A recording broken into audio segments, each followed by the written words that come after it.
बुध की मृत्यु का कारण सूकरमदव या जहरीला भोजन। सूकरमदव सूकरामदाव एक विवादित शब्द है जिसका अर्थ स्पष्ट रूप से निर्धारित नहीं किया जा सका है। यह शब्द बुध की मृत्यु से जुड़ा हुआ है क्योंकि महापरिनिर्वाण सुत्त दीघ निकाय 16 में उल्लेख मिलता है कि बुध ने अपनी अंतिम भिक्षा में सूकरमदव खाया था, जिसके बाद वे बीमार पड़ गए और उनका महापरिनिर्वाण हो गया। कुछ विद्वान मानते हैं कि सूकर का अर्थ सुअर पिग और मदव का अर्थ कोमल तेंदे होता है, जिससे यह सुअर का मांस पॉक हो सकता है।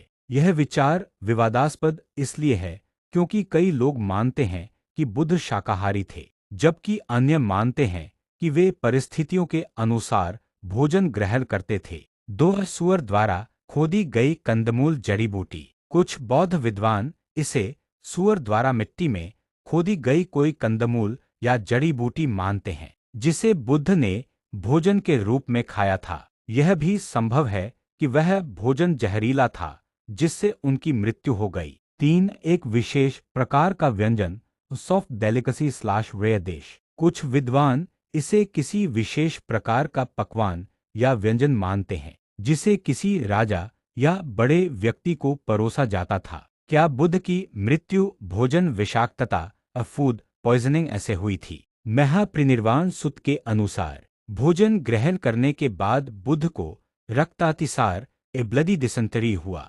जिससे वे अत्यधिक पीड़ा में चले गए। यदि सूकरमदव कोई जहरीली जड़ी बूटी या fungus mushroom slash poisonous root थी, तो यह फूड पॉइजनिंग का कारण हो सकता है। यदि यह सूअर का मांस था और ठीक से पकाया नहीं गया था, तो यह भी बीमार करने का कारण हो सकता है। निष्कर्ष, सूकरमदव का सही अर्थ स्पष्ट नहीं है, लेकिन यह संभावना अधिक है कि यह कोई कंदमूल या जड़ी बूटी थी जिसे सूरों ने खोदा था और वह विषैली थी जिससे बुध की मृत्यु हुई।